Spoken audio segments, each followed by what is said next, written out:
అప్పుడే చంద్రశేఖరరావు, తారక రామారావు, హరీష్ రావు, కవితారావు ఇక నువ్వు దిగుతావా లేదా అని జోలె భుజానికి వేసుకొని బయలుదేరు. ఏందయ్యా మీ కడుపు నొప్పి?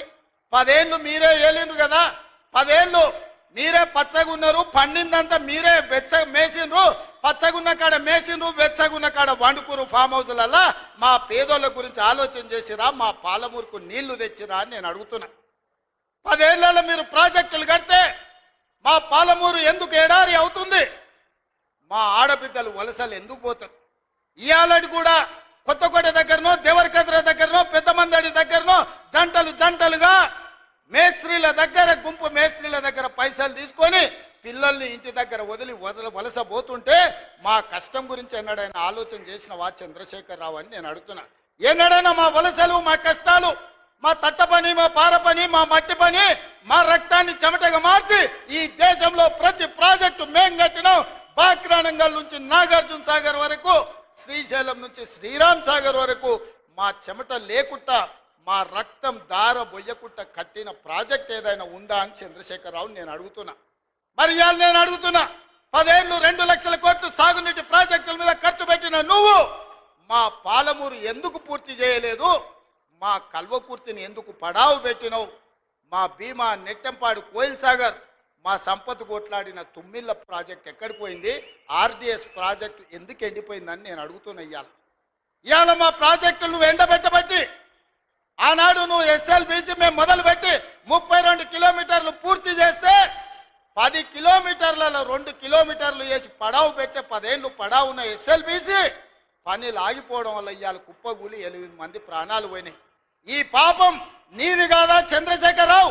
ఈ పాపాల భైరవుడివి నువ్వు కాదా?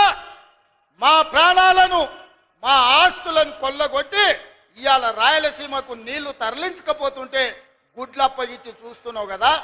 రాయలసీమకు నీళ్లు తరలించడానికి కారణం నువ్వు కాదా?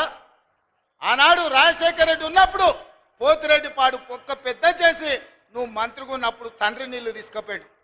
ఇవాళ కొడుకు ముఖ్యమంత్రి అయినాక ప్రగతి భవన్లో పిలిచి పంచపక్ష ప్రమాణాలు పెట్టి రాయలసీమ ఎత్తిపోతల పథకానికి పునాదులేసింది నువ్వు కాదా? ఆలోచన, కర్త, కర్మ, క్రియ, రాయలసీమ లిఫ్ట్ చంద్రశేఖరరావు వేసిన పునాది రాయి. అంతెందుకు మిత్రులారా, నేను గుర్తు చేయదలుచుకుని ఇక్కడున్న మా యువకులకు, రాయలసీమ పోయిండు, రోజమ్మ ఇంటికి పోయిండు, రొయ్యల పులుసు తిన్నాడు. ఏమన్నాడయా? రొయ్యల పులుసు తిని రాయలసీమను రతనాల సీమ చేస్తాన్న సన్నాసోడేవాడని నేను అడుగుతున్నా. రోజమ్మ పెట్టిన రొయ్యల పులుసు తింటేనే రాయలసీమను రతనాల సీమ చేయాలన్న చంద్రశేఖరరావు మా పాలమూరు, వరంగల్, కరీంనగర్ నుంచి వలస వచ్చిన నిన్ను హక్కున పెట్టుకొని గుండెల్లో పెట్టుకొని భుజాల మీద మోసి పార్లమెంటు సభ్యుడిగా ఢిల్లీకి పంపిస్తే ఇవాళ తెలంగాణ రాష్ట్రానికి ముఖ్యమంత్రి అయినవు. మరి మాకెంత చేయాలి నువ్వు? ఇవాళ నిన్ను ఎంపీగా గెలిపించినందుకు నీ చర్మం వచ్చి మా పాలమూరు బిడ్డలకు చెప్పులు కుట్టించినా కూడా అది తక్కువనే అవుతుంది. నువ్వు పాలమూరు ద్రోహివి. కృష్ణానది జలాలు ఈ రోజు ఆంధ్రప్రదేశ్, రాయలసీమ కొల్లగొట్టకపోతుందంటే 100% దుర్మార్గుడివి నువ్వు. ఈ రోజు 811 టీఎంసీల్లో 512 టీఎంసీలు ఆంధ్రకు తీసుకుపోయినని సంతకం పెట్టిన దుర్మార్గుడివి. ఇవాళ సంతకమే తెలంగాణ రైతాంగానికి యమపాశమై ఈరోజు మా ప్రాణాలను బలిగొనే పరిస్థితి వచ్చింది. అందుకే ఇవాళ ప్రాజెక్టుల మీద, నీళ్ల మీద, పడావు పడ్డ పాలమూరు మీద, ఇక్కడ పుట్టి ఇక్కడ పెరిగి, పుట్టింది అచ్చంపేట్ల, పెరిగింది వనపర్తిలా, గెలిచింది కొడంగల్లా, ఈ పాలమూరు రుణం తీర్చుకోనికనే తెలంగాణ ముఖ్యమంత్రినైనా మా నారాయణపేట కొడంగల్ మక్తల్ ప్రాజెక్టు ప్రారంభిస్తే కేసులేసి అడ్డుకోవాలనే ప్రయత్నం చేస్తున్నావు. ఎస్ఎల్బీసీని పడావు పెడితే పని చేయాలంటే అడ్డం వచ్చి పండుకుంటున్నావు. ఇవాళ మా పాలమూరును పడావు పెట్టిందే నువ్వు చంద్రశేఖరరావు. నిన్ను నమ్మినందుకు మమ్మల్ని నట్టేట ముంచినవు. వెనకటికి పెద్దలు చెప్పినట్టు నమ్మి నానబోస్తే పుచ్చి బుర్రెలైనాయని ఇవాళ చంద్రశేఖరరావు నమ్ముకున్నందుకు పాలమూరు జిల్లా ఎడారిగా మారింది. అందుకే మిత్రులారా, ఇవాళ మీరు ఒక్కసారి ఆలోచన చేయండి. 10 సంవత్సరాలు చంద్రశేఖరరావు ప్రభుత్వం, బీఆర్ఎస్ ప్రభుత్వమే ఉన్నది కదా.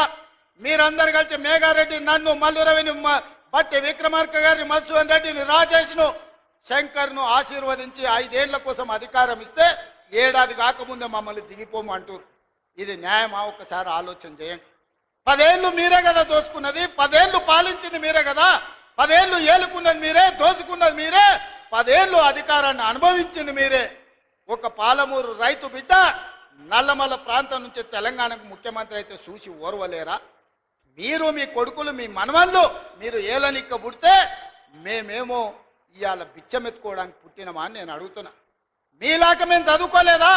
మీలాగా మాకు తెలివితేటలు లేవా? మీలాగా మేము పరిపాలన చేయలేమా? మా పాలమూరులకు శక్తి లేదా? ఈ దేశమే కాదు ఈ ప్రపంచాన్ని నడిపించగలిగిన శక్తి నా సోదరులకు నా సోదరిమణులకు ఉంది. చంద్రశేఖరరావు, నువ్వు అనుకుంటున్నావేమో బిడ్డ పాలమూరోడు అమాయకుడని. మాది అమాయకత్వం కాదు, మాది మంచితనం. మా మంచితనాన్ని నువ్వు పరీక్ష పెడితే తిక్క రేగిందంటే డొక్కజించి డోలు కడతాం. మా సోదరుల సంగతి, మా జిల్లా సంగతి ఇంకా నువ్వు మొత్తం చూడలే. నువ్వు అనుకుంటున్నావేమో వీళ్ళ అమాయకులు హరికథలు చెప్పి నమ్మించవచ్చు అని. ఈ హరికథలు పిట్టకథలు నడవవు చంద్రశేఖరరావు. చాలా మందిని చూసినాం. నల్లమలకు రా, ఒకసారి తెలుస్తుంది మా పౌరుషం ఏందో. నల్లమల అడవుల నుంచి దేశానికే నాయకత్వం వహించిన పటేల్ సుధాకర్ రెడ్డి మా పాలమూరు బిడ్డ, మర్చిపోకు. పౌరుషానికి పోరాటానికి మా పండుగ సాయన్న మా పాలమూరు బిడ్డ, మర్చిపోకని నేను చెప్పదలుచుకున్నా. మొట్టమొదటి తెలంగాణ ముఖ్యమంత్రి బూరుగుల రామకృష్ణారావు మా పాలమూరు బిడ్డ, నువ్వు మర్చిపోకు. ఉత్తమ పార్లమెంటేరియన్ వచ్చిన మా జైపాల్ రెడ్డి మా పాలమూరు బిడ్డ. మా మహేంద్రనాథ్ నీతికి నిజాయితీకి మరుపేరైన ప్రపంచంలోనే నీతిమంతుడని చెప్తే గుర్తుపట్టే నాయకుడు మహేంద్రనాథ్ది పాలమూరు అన్న సంగతి మర్చిపోకు. ఆనాడు అంతెందుకు తెలంగాణ కోసం మొట్టమొదట గలం విప్పింది, గచ్చ గట్టించింది. ఇదే ప్రాంగణంలో సమావేశం పెట్టింది డాక్టర్ జిల్లెళ్ల చిన్నారెడ్డి. 2000 సంవత్సరంలో తెలంగాణ రాష్ట్రాన్ని మళ్ళీ తెలంగాణ ఉద్యమానికి ఊపిరి లూదింది డాక్టర్ జిల్లెళ్ల చిన్నారెడ్డి, పాలమూరు బిడ్డ అని మర్చిపోకు చంద్రశేఖరరావు. మమ్మల్ని ఏదో హరికథలు చెప్పి మభ్య పెట్టాలనుకుంటే మాకు తెలుసు. ఒడుపు చూసి మడత దగ్గర ఎట్లా వాత పెట్టాలో మా అక్కలందరికీ తెలుసు.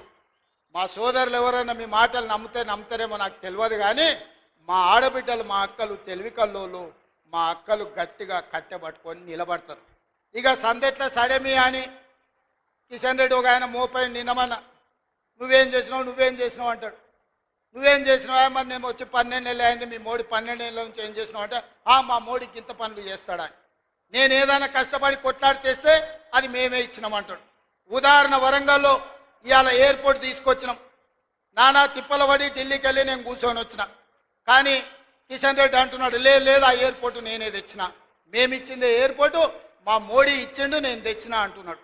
ఓకే, నాకేం అభ్యంతరం లేదు. మీడియా మిత్రులారా, మోడీ గారు ఇచ్చిండ్రు, కిషన్ రెడ్డి గారు తెచ్చిర్రు.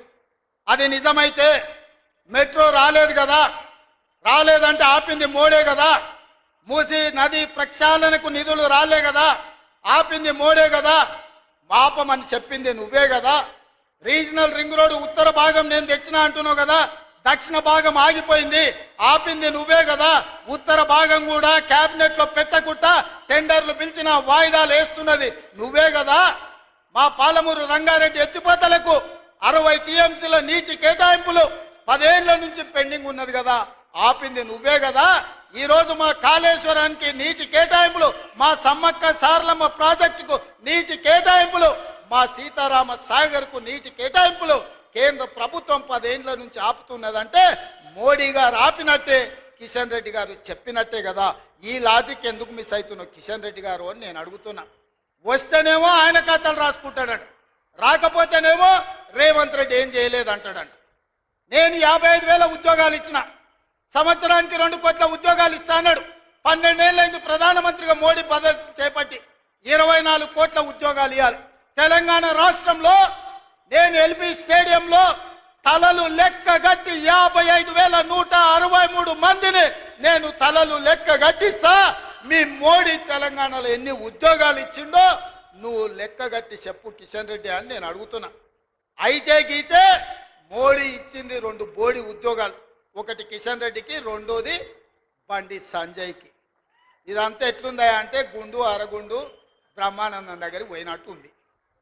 ఇవాళ నువ్వు ఏం తెచ్చినావో చెప్పు. ప్రత్యేకంగా నీ నియోజకవర్గంలో సికింద్రాబాద్లో వర్షాలు వచ్చి వరదల్లో మునిగిపోతే ఆనాడు హైదరాబాద్ ప్రజలకు లారీ పోతే లారీ ఇస్తాన్నారు, ఆటో పోతే ఆటో ఇస్తాన్నారు, బండి పోతే బండి ఇస్తాన్నాడు బండి సంజయ్ గారు. ఏమిచ్చిరు సిల్లి గవర్నర్ ఇచ్చిరా అని నేను అడుగుతున్నా.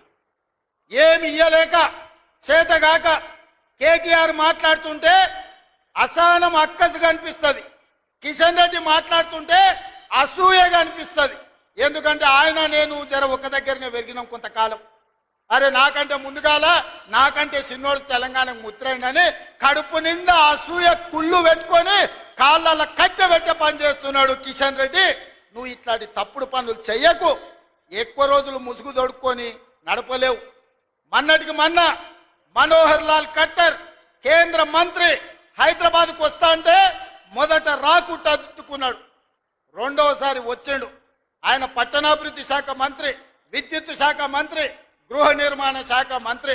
హైదరాబాద్ గ్రాండ్ కాకతీయ హోటల్లో సమీక్ష పెట్టి మంత్రి గారికి మా నివేదికలు ఇస్తే 4 గంటలు చెప్తే నీ సొంత పార్లమెంటు సికింద్రాబాద్ లో జరిగిన సమీక్ష సమావేశానికి నువ్వెందుకు డుమ్మా కొట్టినావు? నువ్వెందుకు మనోహర్ లాల్ ఖట్టర్ను మెట్రో ఇవ్వమని అడగలేదు, పేదోళ్ళకి ఇందిరమ్మ ఇండ్లు ఇవ్వమని అడగలేదు, ఇవాళ విద్యుత్తులో ఆర్థిక సహాయాన్ని ఇవ్వమని ఎందుకు చెప్పలేదు కిషన్ రెడ్డి గారు? దీన్ని బట్టి నీ కుళ్ళేందో నీ అసూయేందో కళ్ళకు కనిపిస్తలేదా అని నేను అడుగుతున్నా. కానీ అదే సమావేశానికి ఈటల రాజేందర్ గారు వచ్చి మెట్రోను మేడ్చల్ వరకు ఇవ్వమని అడిగిన మాట నిజం కాదా? హైదరాబాద్కు మంత్రి వస్తే తెలంగాణ అభివృద్ధి కోసం సమీక్ష చేస్తే 10 సార్లు నేను నీ చుట్టూతో తిరిగి మా అధికారులందరినీ ఇంటికి పంపించి నివేదికలు ఇస్తే మంత్రి వచ్చినప్పుడు నువ్వు రావా? ఏం పని చేస్తున్నావే కిషన్ రెడ్డి? హైదరాబాద్కు ఢిల్లీలోనే మంత్రి వస్తాడు కానీ ఈడ గల్లీలున్న నువ్వు సమీక్షకు రావా? ఇది నీ బుద్ధి, నీ దుర్బుద్ధి తెలంగాణ సమాజానికి అర్థమైతలేదా? ఇంత కుళ్ళెందుకు కిషన్ రెడ్డి నీకు? కడుపు నిండా కుళ్ళు పెట్టుకున్నాడు బాగుపడ్డోనే ఉన్నాను చూసినావా కిషన్ రెడ్డి ఎప్పుడైనా? కుళ్ళుతోనే కృషించిపోతారు. నీకు నిజంగా చిత్తశుద్ధి ఉంటే 10 తారీఖు నుంచి పార్లమెంటు రాబోతుంది. తొందరలోనే మా బట్టి విక్రమార్క గారు తెలంగాణ నుంచి ఉన్న పార్లమెంటు సభ్యులను రాజకీయాలకు అతీతంగా 17 మంది లోక్సభ సభ్యులను 7 మంది రాజ్యసభ సభ్యులను ఇంక్లూడింగ్ కిషన్ రెడ్డి అండ్ బండి సంజయ్ని సచివాలయంలో సమీక్ష పెట్టండి. తెలంగాణ రాష్ట్రానికి రావచ్చిన ప్రాజెక్టుల వివరాలు, తీసుకోవాల్సిన అనుమతులను పవర్ పాయింట్ ప్రజెంటేషన్ మీరు ఇవ్వండి. అవన్నీ తీసుకొని ఢిల్లీకి వెళ్దాం, మోడీని కలుద్దాం, తెలంగాణకు సాధించుకుందాం. నిర్మలా సీతారామన్ గారు ఈరోజు తమిళనాడుకు మెట్రో తీసుకుపోయింది. ఇవాళ కర్ణాటకలో చంద్రశేఖర్ గారు బెంగళూరుకి మెట్రో తీసుకొని పోయిండు. ఆడ ప్రతిపక్ష పార్టీల అధికారంలో ఉన్న కర్ణాటకలో ఉన్న శోభా గారు బెంగళూరుకు మెట్రో తీసుకెళ్ళింది. నిర్మలా సీతారామన్ గారు వాళ్ళ సొంత రాష్ట్రం తమిళనాడుకు మెట్రో తీసుకెళ్ళారు. మరి నీ సొంత రాష్ట్రానికి ఎందుకు మెట్రో ఎందుకు మీరు తీసుకొస్తలేరు కిషన్ రెడ్డి అని నేను అడుగుతున్నా. ఇంత దుర్మార్గం, ఇంత కుళ్ళు నీ దగ్గర పెట్టుకొని నువ్వు మమ్మల్ని తిట్టి మమ్మల్ని బెదిరియాలనుకుంటున్నాడు. బెదిరిస్తే తెలంగాణకు రైలు వస్తుందా కిషన్ రెడ్డి? బెదిరిస్తే మూసి ప్రక్షాళన జరుగుద్దా? బెదిరిస్తే రీజనల్ రింగ్ రోడ్ వస్తుందా? ఉండొచ్చు నీ దగ్గర, మోడీ గారు ఉండొచ్చు, లేకపోతే ఈడీను సిబిఐ నీ దగ్గర ఉండొచ్చు. ఎంతకాలం భయపడతామే? సావు మళ్ళా రాదు కిషన్ రెడ్డి, గుర్తుపెట్టుకో. సావు ఒక్కటిసారి వస్తుంది. సావుకు తెగించే 10 ఏళ్ళు కొట్లాడినాం, సావుకు తెగించి కొట్లాడినాం కాబట్టి మా కాంగ్రెస్ పార్టీ కార్యకర్తలు తమ రక్తాన్ని చిందించి అవసరమైతే ఆఖరి శ్వాస వదిలిండ్రు కానీ కాంగ్రెస్ జెండా వదలలేదు. భుజాలు కాయలు కాసే విధంగా జెండాను మోస్తే ఈ రోజు తెలంగాణ రాష్ట్రంలో మా ప్రభుత్వం వచ్చింది. మేము ఎవ్వరికి భయపడేటోళ్ళం కాదు, మర్యాదకు మర్యాద ఇచ్చేటోళ్ళం. మేము కొంతకాలం మౌనంగా మీరు చేసే తప్పులను లెక్క కడుతున్నాం అంతే తప్ప కిషన్ రెడ్డి గారు బెదిరించి బతకాలని చూడకు. ప్రజల గౌరవం పెంచుకోవాలంటే పని చెయ్యాలి. ఏం పని చేస్తావో చెప్పు, ఎట్లా చేద్దామో చెప్పు. మాకు బేసజాలు లేవు. నేను నీ ఇంటికి వచ్చిన నీతో 10 సార్లు